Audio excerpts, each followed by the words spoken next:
Hello everyone, nice to meet you all again. This is lecture number 6 on chapter 5. The topic of chapter 5 is parallel circuit. As you see here, the parallel circuit, you could see that there's 3 light bulbs here connected in parallel. Why? Because they are all sharing one node from the top and one node from the bottom. And the voltage across, so see this is a one node, this is second node. So all those 3 lights, they share one node on the top and one node on the bottom. And also the current I, or the flow of electron, has more than one path. See here, there's one path here, second one, a third one. So there's a current coming out from the power supply, and that current is going to be divided among the 3 paths. This is path number 1, here's path number 2, here's path number 3. So current coming out is going to distribute among these 3 paths and then come back again to the negative side of the power supply. Another thing for the parallel circuit is that the voltage across the 3 lights is the same. So the same voltage, this is the voltage supply, the battery here, it will be across the light number 1.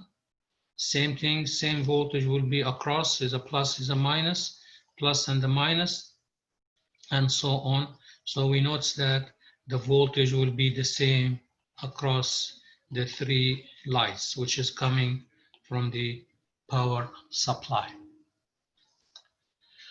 So in the parallel circuit, there is more than one path for the electrons or electric current to flow. In this particular circuit, there are 3 different paths for the electrons to flow from battery terminal to the other terminal. If we see that figure here, as I mentioned earlier, here's the power supply, here's the plus, for example, here's the minus. So the current will come out from the battery, is going to flow until it reach this. Again, the whole thing is this node or this node and this node, they are only one node. Okay, they are one node. Okay, this dot here, this dot here, this dot here is only one node, as I explained earlier. So when the current coming down and reaching this wire is going to go through this light, go inside, and then come back and then move here back to the negative. Now another part of the current will flow through the wire here, and then part of it comes back here, go through the light, come back and move on, and then move back to the negative side. And then the rest of the current, which is coming here. So later on, we call this is IT. This is the total current. And this one, we can call it I1. This is, we can call it I2. And this is, we can call it I3. I2. Okay, this is IT, total current coming out from the polarity, positive polarity of the power supply. That IT will be splitting into I1, goes to the light number 1, and then the rest of the IT will flow through the wire here, and then part of it, I1, I2, let's call it I2, that I2 will flow through the lamp number 2 here, and then come down here and move down here. So here's I1 coming from this light, and then the other one is I2. This is I2. And then the rest of IT will flow through the third lamp. We call it I3. Flow through the light and then come back, come out, and then move down here. This is I3. So I3 will move on and will be I3 here. So as you notice later on, we will see that IT, the total current coming out from the power supply, is equal to the I1 plus I2 plus I3. Okay, later on we'll talk about this. Okay, in this chapter we'll cover a parallel circuit I mentioned. Also we'll cover the Kirchhoff's current law, which I just mentioned this earlier, which is the total current will be equal to the sum of the individual current. This will include resistors in parallel as well as current division. Troubleshooting circuits will also be discussed.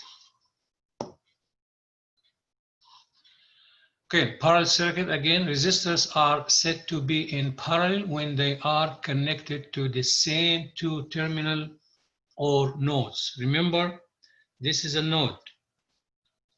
Okay, this is one node. This is the second node.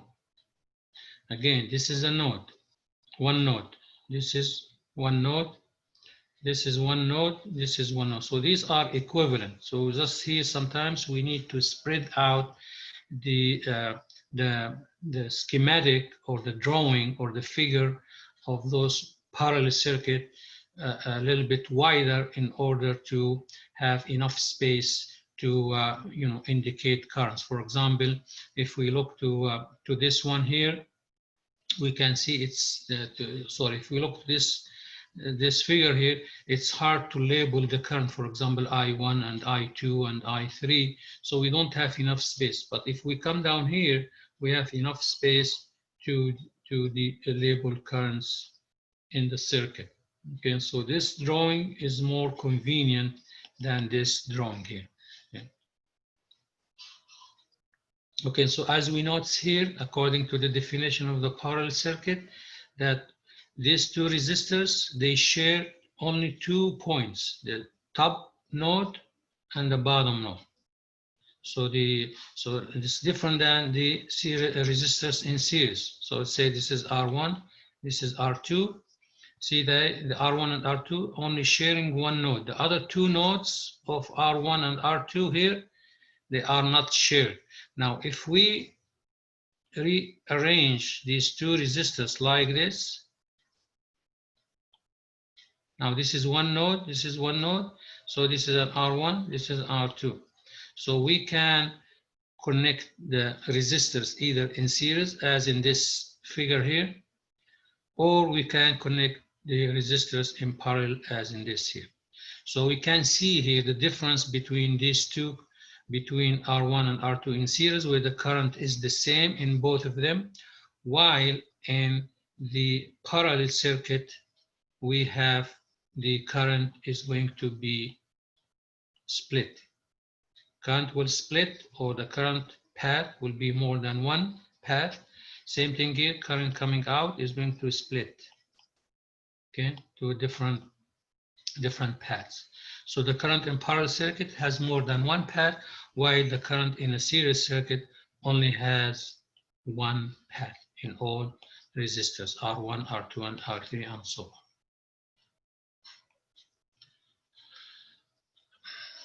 For this example circuit, the features of parallel circuit can be seen.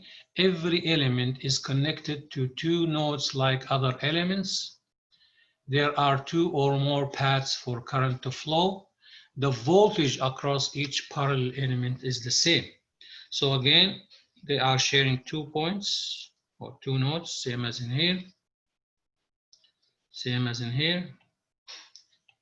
Okay.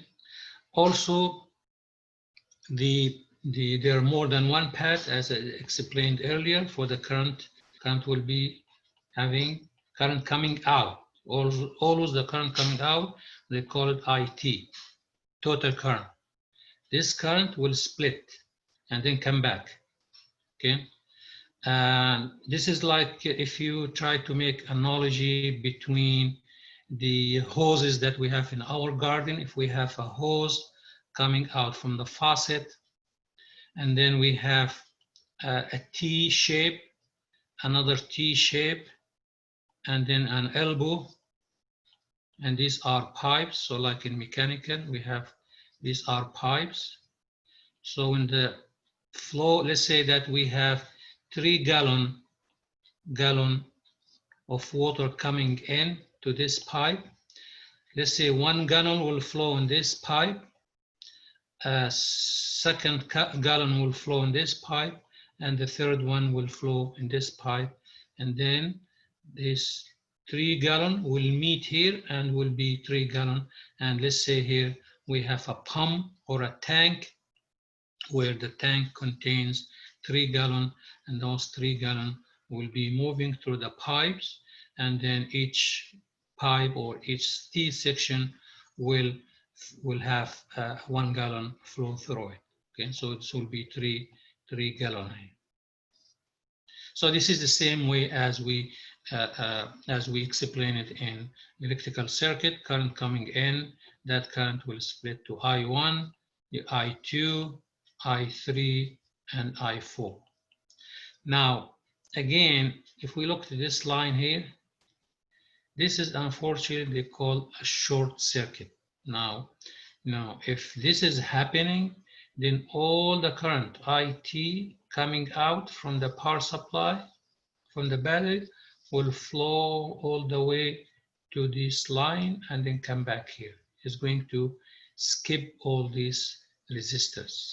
This is not our subject now, but just I want to let you know that if we have this short circuit, then all IT, all the total current coming out from the supply, will pass over all this resistance and go through the to the wire. Okay, so let's move to the next one.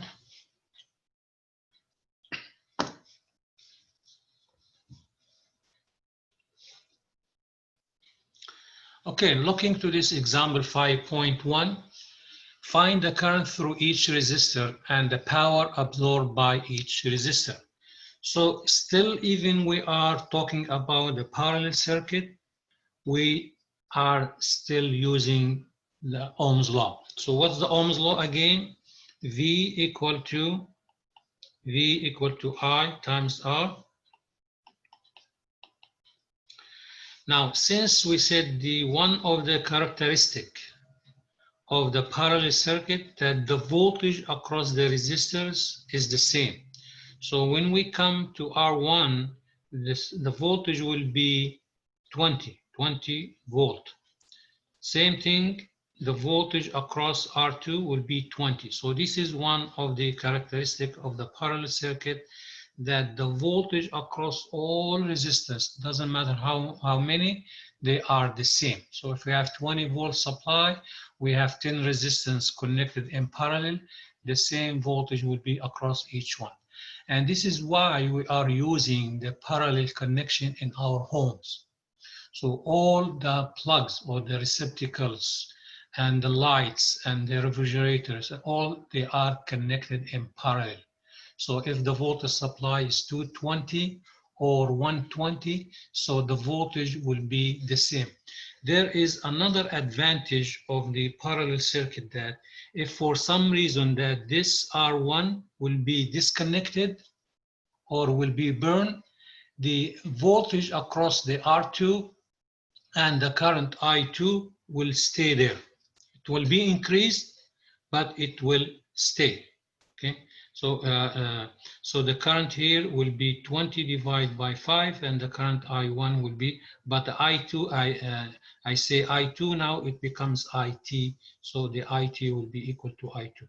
But if for some reason, as I mentioned, if the resistance R1, or if this is light, let's say that R2 or R1 is a light bulb here, okay?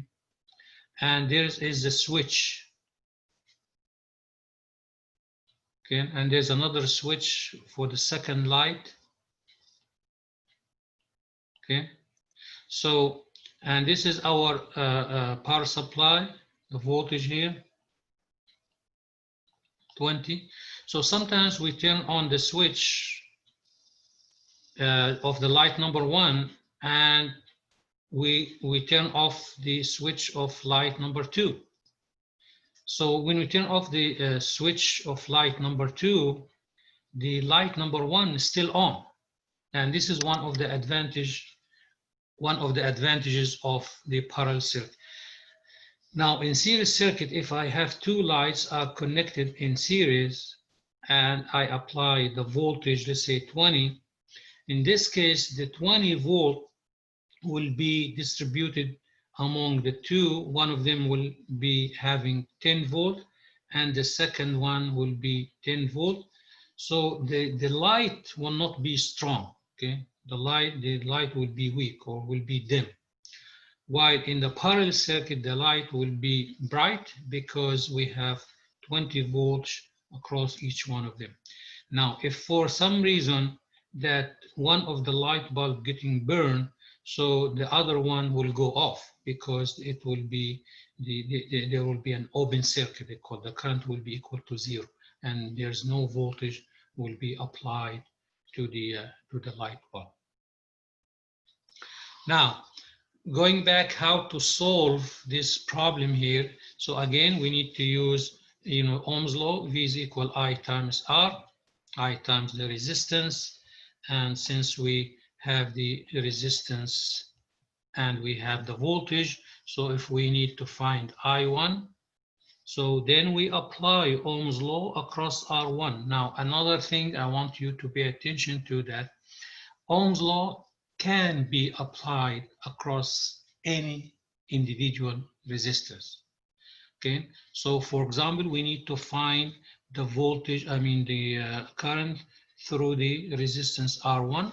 So this will be V, and let's call V, which is again V1, or let's call this is V1.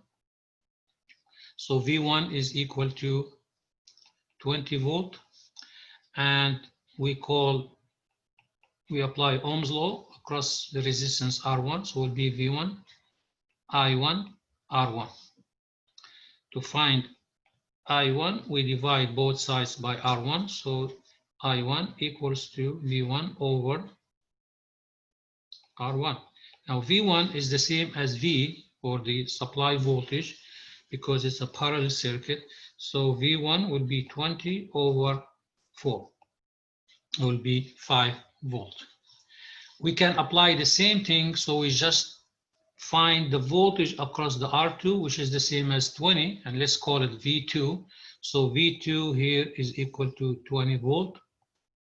And then we apply Ohm's law again, so V2 is equal I2 R2, or V2 is equal to, I2 is equal to V2, I2 equal V2 over R2, and we know that V2,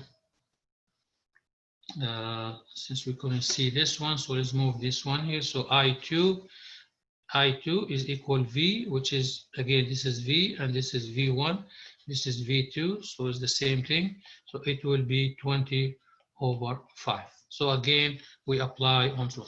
Now we can use the formulas of the power. Again, remind you with the formula of the power, always write it down next to you.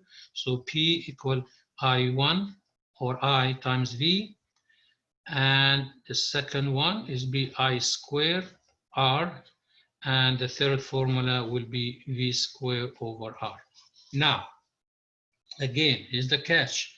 If I want to find the power dissipated or consumed or absorbed by resistance number 1, so I have to pick one of those formulas. I don't care which one you want to pick, because the three of them, they can be used, depends on, again, what information you have. In this situation, probably I can use either one of them, either one of those three here. So let's use, for example, the first one. So P1 is equal to, let me erase this one here. So let me keep the, again, rewrite the formula, I times V, I squared times R, V squared over R. Now, I want to use the first formula, P equal I times V. Okay, Now I need to find the power across the R1, okay, P1. So let's call it P1 equal I1 times V1, okay? So I have to be careful. Which I use? Not I2, not I coming out from the power supply, okay? Let's call it IT. I'm going to use the current that goes through that resistor, R1, okay? So I1, it's 5, and V1 is the voltage across the resistance R1, V1 here, is the same as V, which is same as 20, so times 20. So this is will be 100 volt, 100 watts. So, okay, let me see, let's use, I square R, okay? P1 is equal I1 square times R1.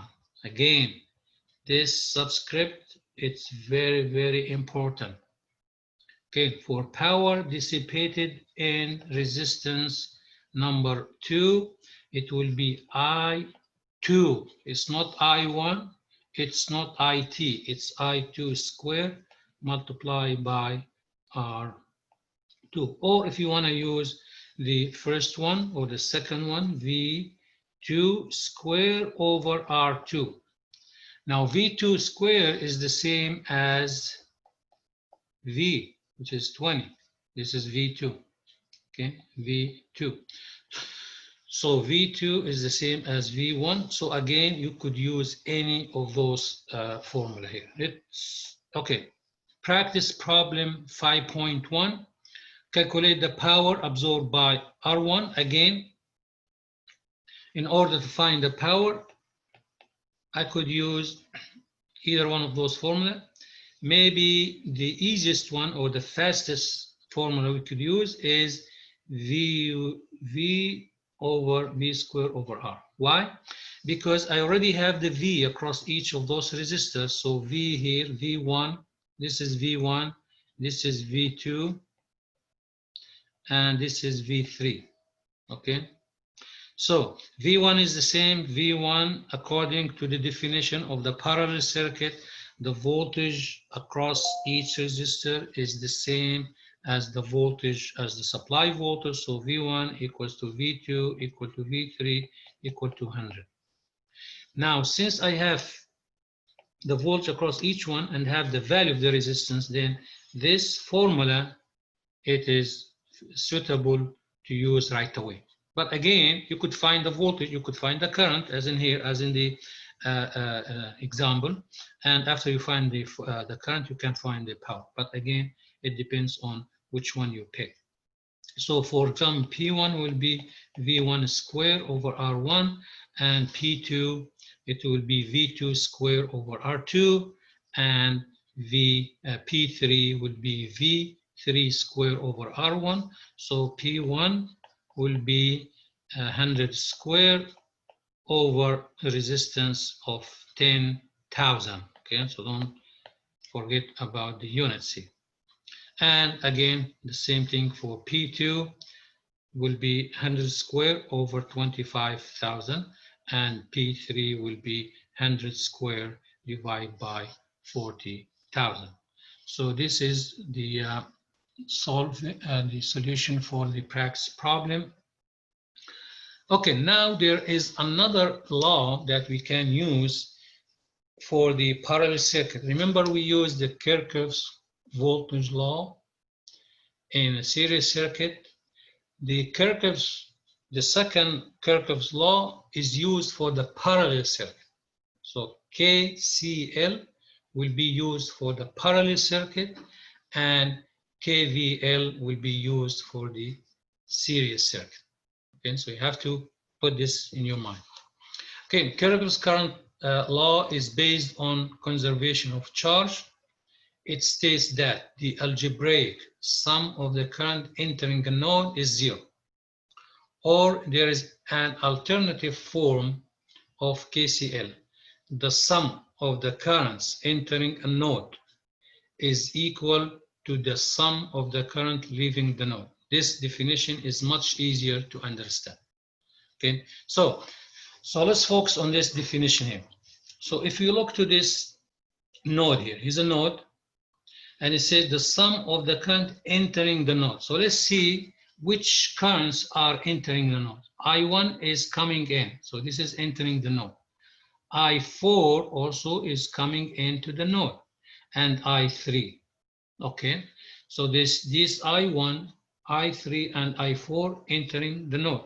This is good. So we can write down I1 plus I3 plus I4, okay, is equal, okay, equals, well, current leaving the node, or the sum of the current.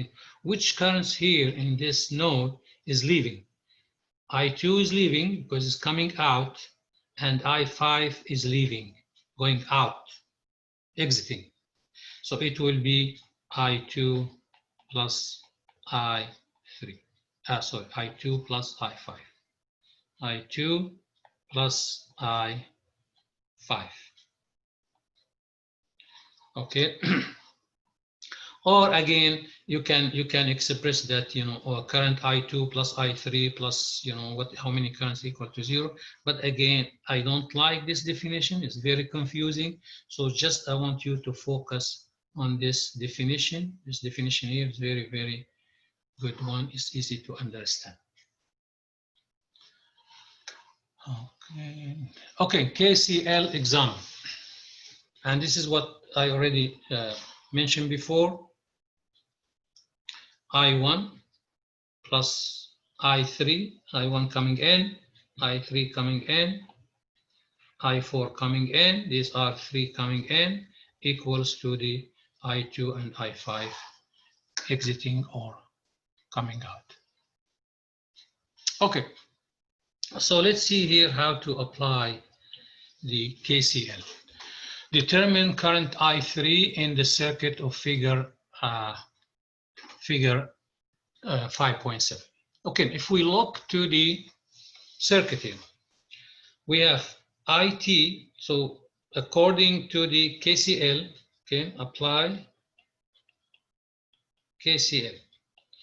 KCL said that currents or current coming in to the node, again, this is one node. I don't want you to say this is a node and this is a node, this is a node. No, this is only one node and this is only one node. So this is a parallel circuit. R1 and R2 are connected in parallel. The voltage across R1 and R2 and R3 is the same as the voltage, supply voltage Vs. So now we are given the individual currents, I1 coming down and I2 and I3. So this node here, this is the node, so the current is leaving the node.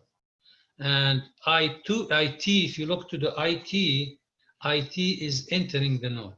Okay, this is one node. Okay, just imagine this is one node and this is shape of the egg. So the current IT is hitting or entering this big node here. Okay, so then we say IT coming in equals the sum of the current leaving the node. So I1 plus I2 plus I3. Okay, now we are asking to find I3. So algebraically, if I want to find I3, so if I leave I3 in one side and move I1 and I2 in other side, so it will be IT minus I1 minus I2. So IT is 50 minus I1 is 10 minus 25. So the I3 equals to 15 milliamps. Okay, let's find the current I2. Okay, so we need to find I2 here in the practice problem 5.2. And again, if we apply KCL, current entering the node is 80 equal, current leaving the node is 20, Current leaving the node is I2. We don't have the value. We're looking for I2.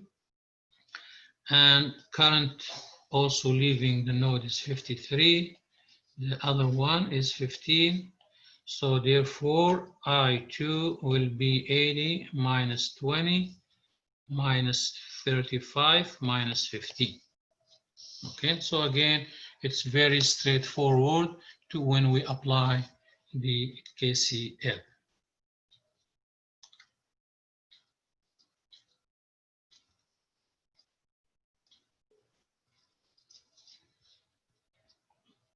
Okay, another example here. Use the KCL to obtain I1, I2, and I3. So again, we look for nodes, okay? So we might need more than one node. So again, this is one node. Okay, this is another node. And this is another node. This is another node. So we have A is another node. So A and B and D and C. So let's apply. Sometimes, you might need to just write down the KCL or apply KCL at those nodes to find the solution. So let's say we say apply KCL at node A. Okay, so node A is here. So node A, so current entering node A is 8. Current leaving the node is 12 milliamps. Okay, 12. And current also, current entering the node is 8. That will be equal, that's my mistake. So 8 is coming in, so 8 milliamps coming into node A, and we have I1 and 12 milliamps leaving the node. So it will be an equal sign plus I1. Okay, so this is from this node, from this KCL applied at node A, we can solve for I1 will be equal to 8 minus 12 will be minus 4 amps or milliamps. Okay, so again, this is the solution for the current I1, milliamps. Okay, so let's see we apply KCL at node C. Okay, apply KCL at node C.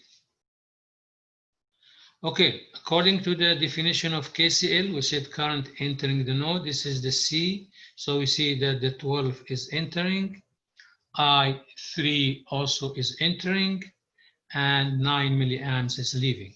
So I3 plus 12 equals to 9 milliamps. So I3 will be 9 minus 12 will be minus 3 milliamps. Again, the sign minus 3, it meant that the direction of I3 is supposed to be coming out. Okay, so this is what's the meaning. If you have the result in a minus, that means the assumed direction of I3 going into the node C, it's not right. So then we can change it that going out. And this is the meaning of the minus, but it's not that important. This will be enough. Okay, now we need I2. Okay, now I2, so we can apply KCL at node B. Again, apply KCL at node B. Okay, what is the definition again of KCL? Current entering the node, it's a 9. And is the I2 is leaving the node, and 8 is the current, 8 milli going up, so coming out from the B. So then 9 equals to I2 leaving the node, and 8 milliamps leaving the node. So I2 will be 9 minus 8 will be 1 milliamps.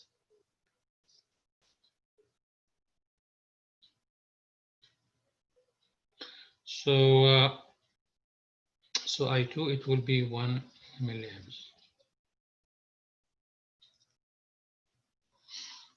Okay, so we have the three values here.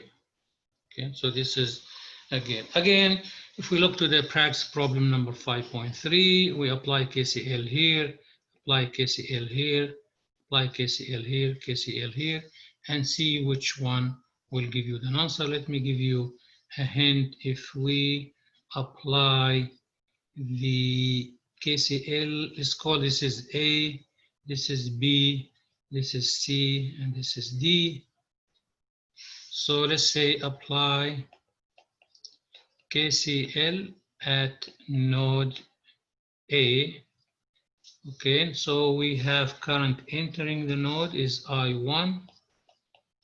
We have 1 amps entering the node plus 1. And then we have 2 amps is leaving the node. And we have also the 10 leaving the node. So I1 will be 12 minus 1 will be 11 amps. Okay, so this is the first.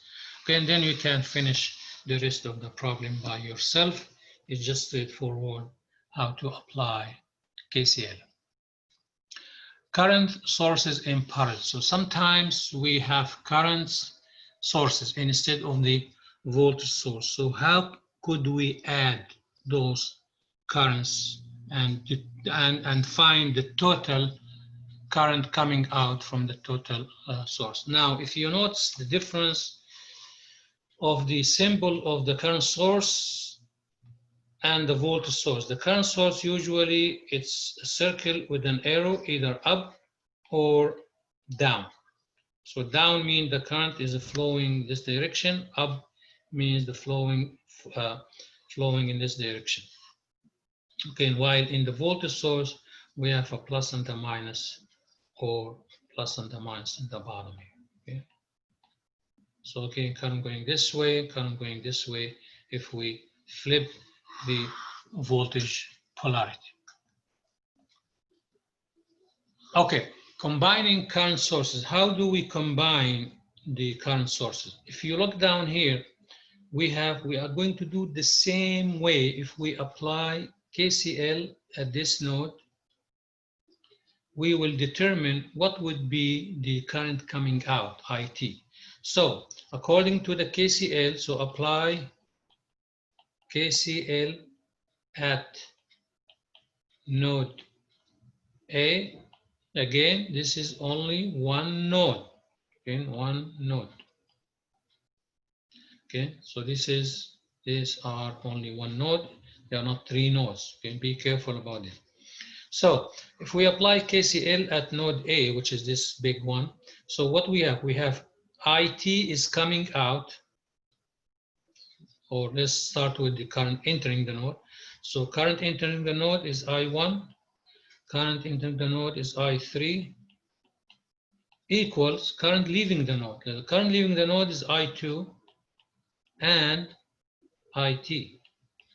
So again, according to the definition of the KCL, currents entering the node equal currents leaving the node. Okay, so IT will be equal to I1 plus I3, and if we subtract I2 from both sides, so it will be minus I2, and this is the total current supply. Okay. Now we come to how to combine those parallel resistors, how we find the RT, because we discussed the series, the resistors in series, and we said that if we want to find the total resistance in a series circuit, just keep adding how many resistors do we have, R1, R2, R3, and so on. So RT or R equivalent is equal to R1 plus R2 plus R3.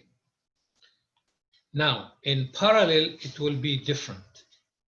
So in parallel out, it will be, this is the proof how to find, you know, the total resistance at the end. So I'm going just to show you in brief how to determine the equivalent resistance if we have two resistors in parallel, how to find the equivalent. What is the equivalent of R1 and R2 when they are connected in parallel? Okay, and this is a parallel connection. So if we want to replace these two resistance by one, and usually when we do this, doesn't mean we do it in real application. Okay, we do this combination or find the equivalent to analyze the circuit.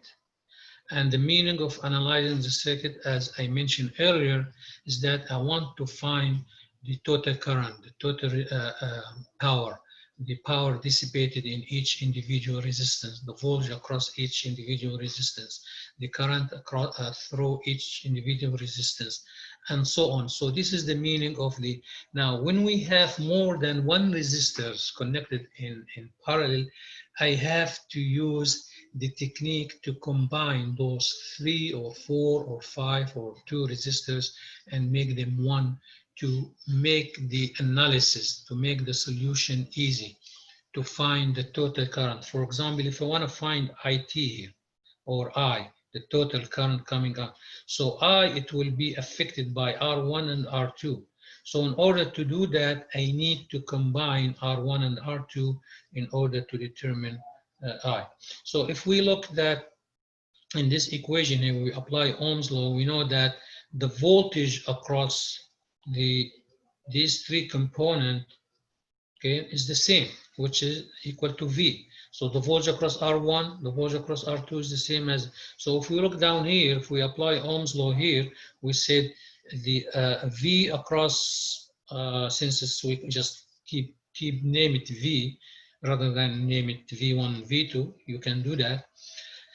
So V is equal, according to Ohm's law, equal I1 and R times I1 times R1. Same thing, V across the R2 is equal to I2 times R2, which is this one here. So I1 will be equal to V over R1, and I2 will be equal to V over R2. Okay, combine these two equations. If we try to apply for the voltage here, okay, so I1, you know, I1 equals to, okay, I1 equals to, here is V, okay, so if we need to find I, okay, and what's I here, according to the KCL, current entering the nodes, okay, let's delete this, okay, current coming in equals current going out, okay, so this is I, okay, so I, let me put it down here, I equals to I1 plus I2. Now I1 is V over R1 plus I2, it's V over R2 from this equation, okay, from Ohm's law, V equal I2 R2, so it will be V over R2.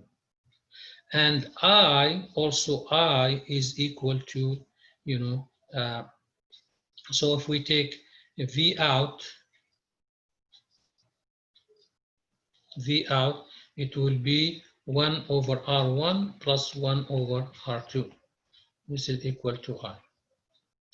Okay, so I equal V, open parentheses, 1 over R1 plus 1 over R2. Now this one here is what we call 1 over R equivalent. So this will be V over R equivalent, and R equivalent is equal to 1 over R1 plus 1 over R2. And this is how to determine the equivalent resistance when we have two resistors connected in parallel. Okay.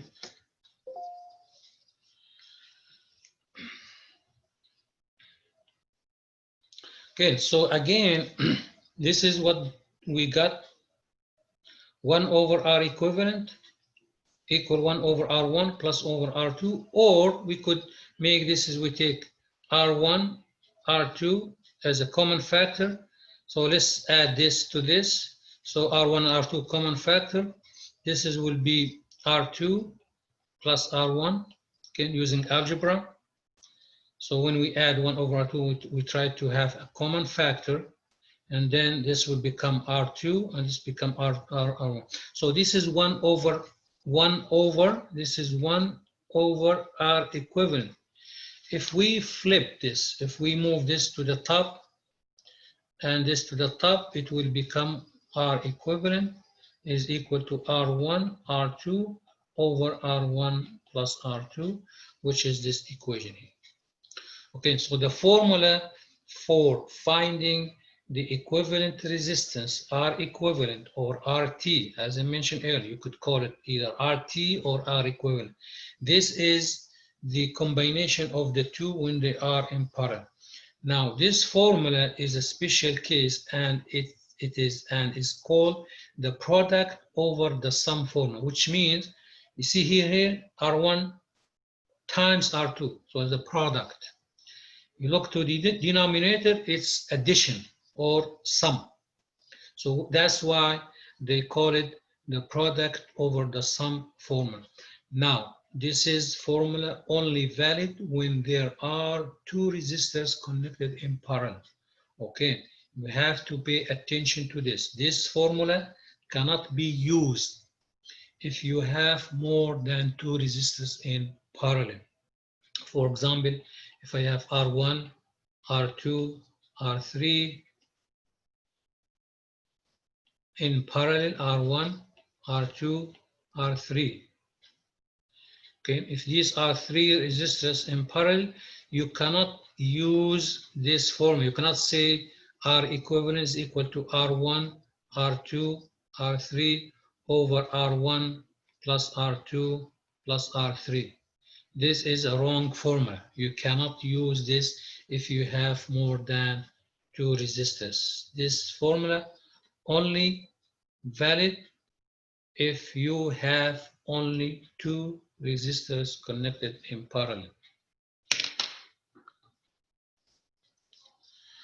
Okay, now what happens if we have a more than two? We have a multiple resistance. If we have a multiple resistance more than two, or even two, okay, it will be 1 over R equivalent equal to 1 over R1 plus 1 over R2 and so if we have an R1 and then R2 and R3 and R4 and R5, you know, many resistors, you know, R1, R2, R3, R4, R5 or Rn. Okay, n could be 5, could be 6. Just keep adding 1 over R equivalent, 1 over R1, 1 over R2. Now, after you add these values to find R equivalent, you must take the reciprocal, the inverse. So 1 over R equivalent is equal, let's say you have an R1 is different value, and you find that, you know, the addition of this fraction is 0.5. So then this 1 over R equivalent is equal to 0.5. So to find R equivalent, so you have to take 1 over or the reciprocal of both sides. So the reciprocal of 1 over R equivalent or the inverse of 1 over R equivalent is equal to R equivalent, and the reciprocal of 0.5 is 1 over 0.5, which is 2 ohms. Okay, okay, and then we'll come later on and show some example. Now, there is another special case. Okay, this is a special case. Special case. What is it? If we have all the resistors that are connected in parallel has the same value, equal values. In this case, we can say take one value, okay, and divide by how many resistance you have. Example, let's say we have these resistors here. Okay, how many? 1, 2, 3, 4. 4 resistors. R1, okay, R1 equal to R2 equals to R3 equal to R4. These values equal to 20 ohm each. So I can use this formula. It's no problem. I can say 1 over, I can say 1 over R equivalent is equal to 1 over 20 plus 1 over 20 plus 1 over 20. How many? 4 of them. So it will be, so the value will be whatever 1 over R equivalent will be 20 over 4 will be 5 ohms. Okay, I could do that. Or easy way, I could do this. I could apply this special case because R is the same. So R1 equals to R2 equal to R3 equal to R4 equal to R, and R is equal to 20, so it will be 20. How many we have? 1, 2, 3, 4 divided by 4 equal 5 ohms. Okay. If I have 100 of those and each one is 100 ohm, so then R equivalent will be, okay, 100 ohms over the number of the resistance are 100, so 100 ohm over 100 is 1 ohm. So my total equivalent resistance for 100 ohms of 100 resistors in parallel is 1 ohm.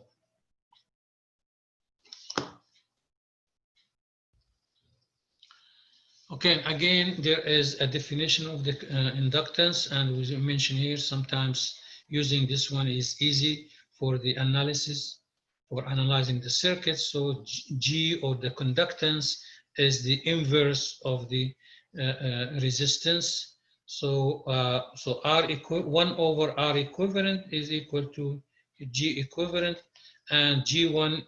So since we let's go back and write down the equivalent resistance for a multiple resistors in parallel. R equivalent is equal to 1 over R1 plus 1 over R2 plus 1 over R3, 1 over Rn, or we could say G equivalent is equal to G1 plus G2 plus G3 plus Gn. Okay, same thing but different definition of the conductance.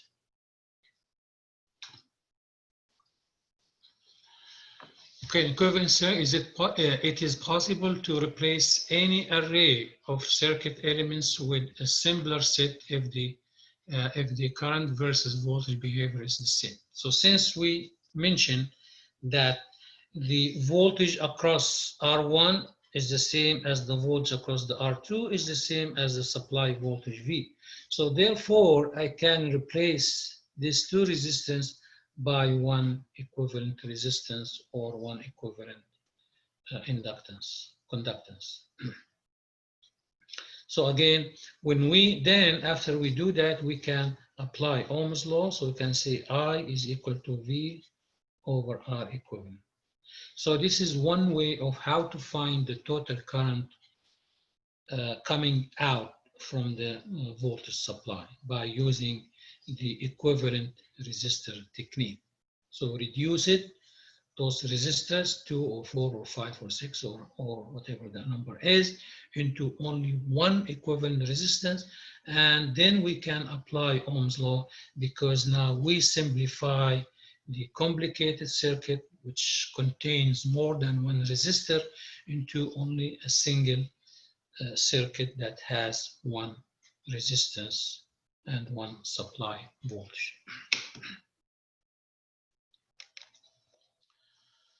Okay, so let's implement this idea, determine the equivalent resistance R equivalent and the current IT and the circuit of figure 516. We need to find the power supply by the voltage supply.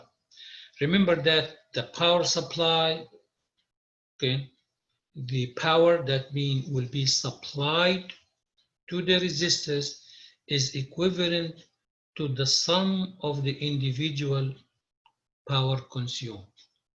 So we have P1 we have P2, we have P3, we have P4. So the power coming out or produced by the source, which is PT, is equal to P1 plus P2 plus P3, P3 plus P4.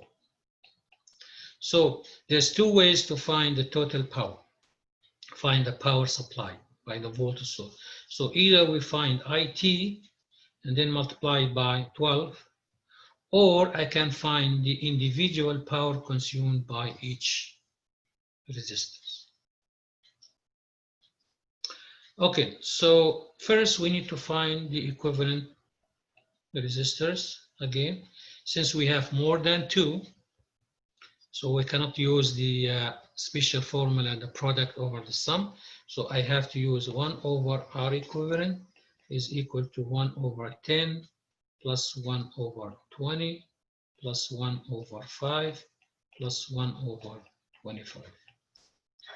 Okay, so adding these numbers here, it will give us 0.39. Okay.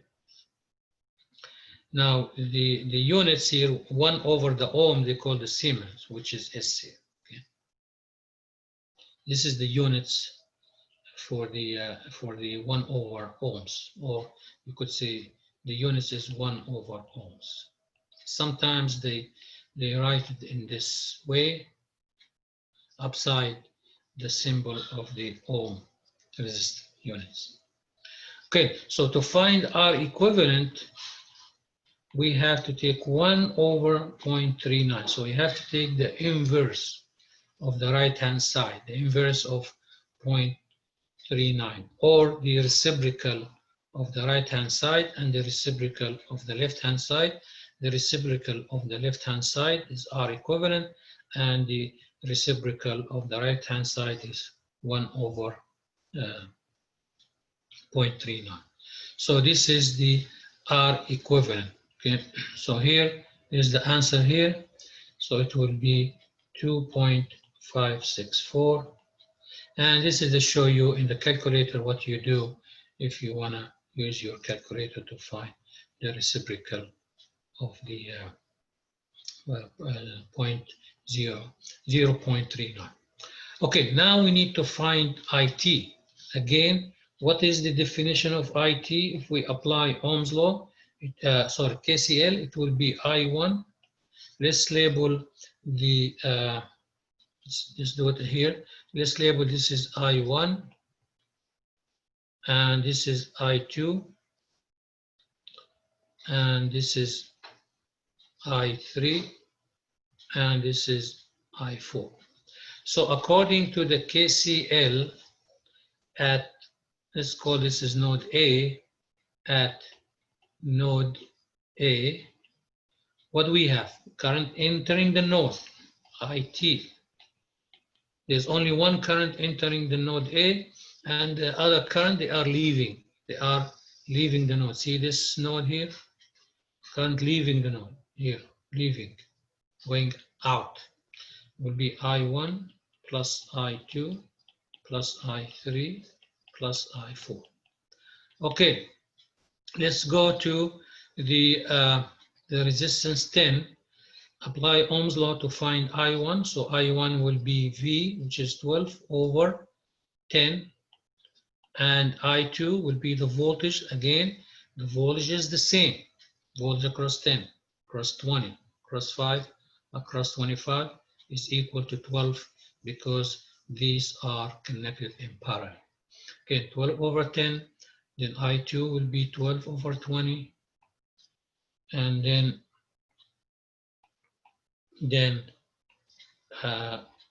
I3 will be 12 over 5, and I4 will be 12 over 25. Okay, so this one will be, if we add, and now again, this is one way, or we can use the Ohm's law at the power supply. So I'll show you. So this one will give us the same as the value of 4.68. Yeah. Or I could use Ohm's law okay, at the power supply. So remember, when we find the R equivalent, let's remove this, delete here. So we have V equal to IT R equivalent, or IT equal to IT equal to V of R over R equivalent, which is this one here. Same thing, same way, either you do this way or you do it this way. Again, sometimes the problem, to solve the problem, you might solve it with more than one method. Now, to find the power, as I mentioned earlier, after we find the IT, I would use the power formula, V times I. In this case, we call it IT, so V times IT will be 12 times 4.6. Or you could use the individual power, okay? Or you can use the individual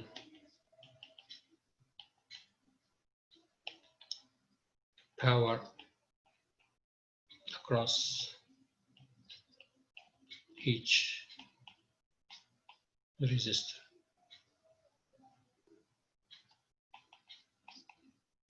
So PT is equal to P1 plus P2 plus P3 plus P4.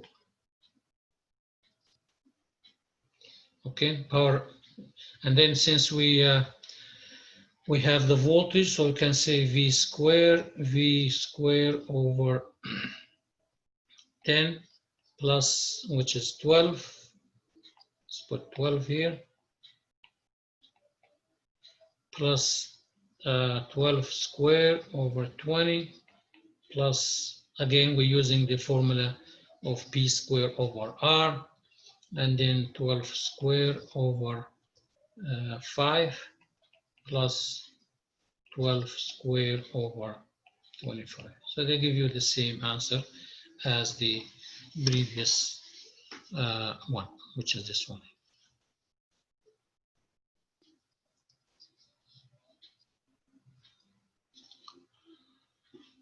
Okay, find the equivalent resistance R equivalent, and you determine the power supplied by the voltage source. Again, this practice problem is exactly the same as the previous example. So I just give you a hint to find R equivalent. So we have to say 1 over R equivalent equal to be 1 over 4K. Remember, this will be 1,000, 4,000 plus 1 over 2,000 plus 1 over 1,000. And then we take the reciprocal. Remember, R equivalent, after you do the sum of these numbers, you have to take the inverse or the reciprocal of the left-hand side and the right-hand side to find your value to be 571.43. Finding the power, there's two methods to find the power. We could find IT first. So IT is equal to V over RT. Why is that? Because we mentioned that this 3 resistance can be replaced by 1 resistance, we call it R equivalent, and we have the voltage supply 24, and this will be IT or I.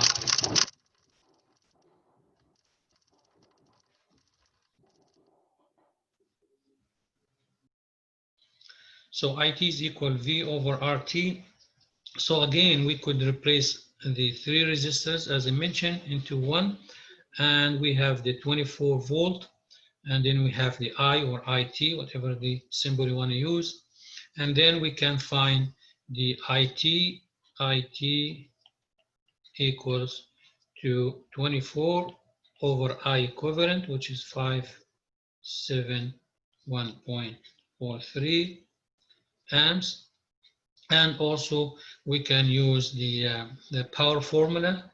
So now if you can see, this circuit is equivalent to this circuit. It's the same, okay, same. Okay, so that's why using the equivalent resistor to simplify the big circuit or the complicated circuit and simplify it into one simple circuit. It has one voltage source, 24, and it has one R equivalent.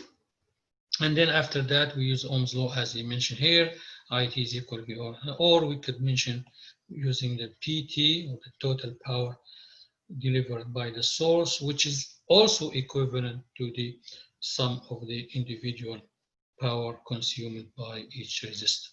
So PT is equal I T times V, or I. It doesn't matter what you want to call this, is I or IT, whatever. So I or IT is the total current coming out from the power supply. Okay. Let me just see what's the. Okay, so again, the example 5.5. Okay, so what we have here, we have method number one, we find the equivalent resistor. Remember that you could switch, you could move in a parallel circuit. The location of the element are not important. Let's say we have resistors here, another resistors here, another resistors here. This is, let's say, 20 ohm, this is 40 ohm, this is 60 ohm, and this is connected to the power supply. So if we swap the resistors, the circuit won't be affected. So if we bring the 40 here and the 20 here and the 60 here,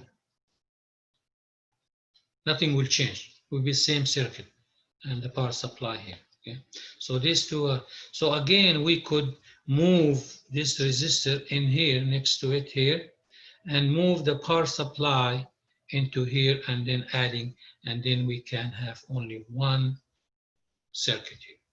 Okay, so let's do that to show you how to reorganize the circuit. So R1 and R2 will be next to each other. And then we have the 10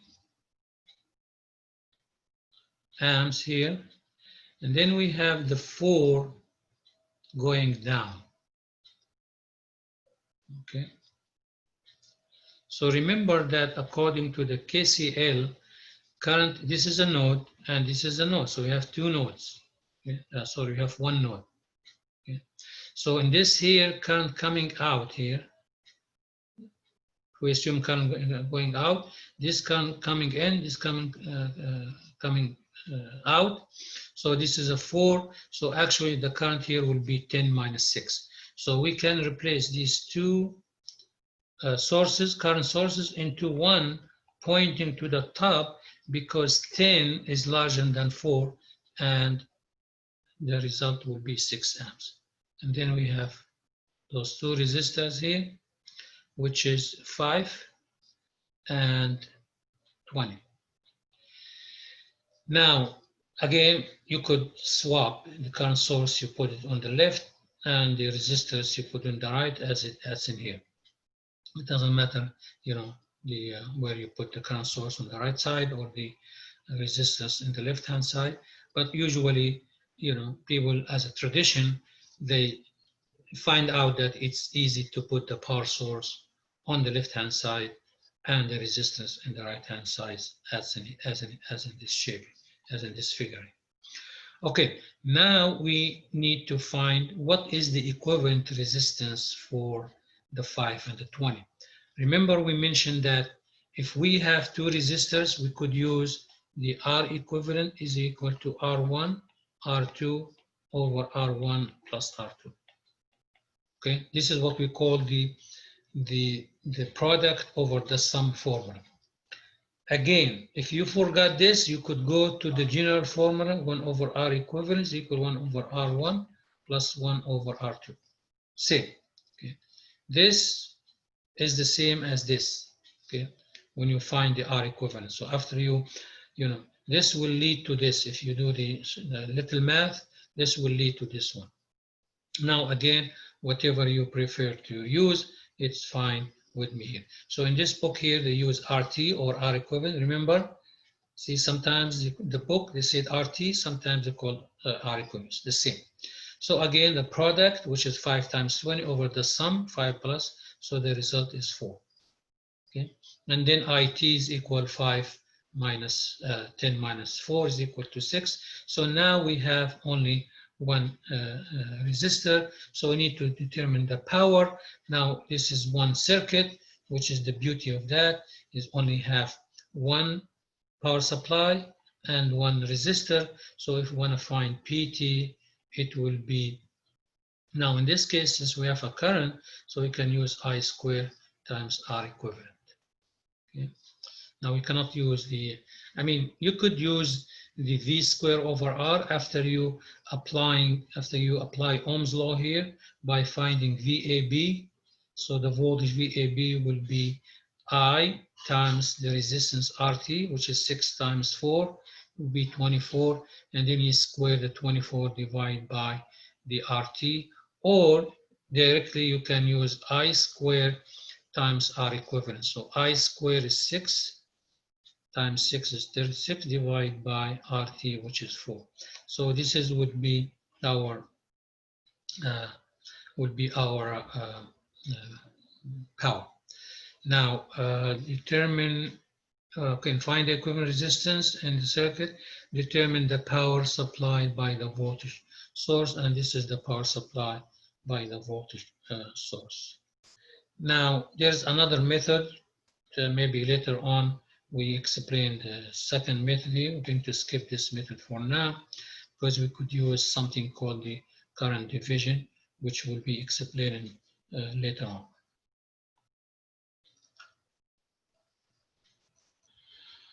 Okay, so this is the one that I'm going to skip for now. Current division. Okay, we know from KCL that the current entering a node must equal the current leaving the node. This is the definition. So if we apply that formula here, so we said I will be equal to I1 plus I2 plus I3 plus I4 and so on. Now I use E here instead of the V, so again it will be the same, or E over R1, and this is E over 2. And I already mentioned this earlier, so if we need to find I1, so we apply Ohm's law across the resistance R1. If I need I2, so we apply voltage Ohm's law, which is V over R2 or E. Same thing here, V over E, and the same thing in here.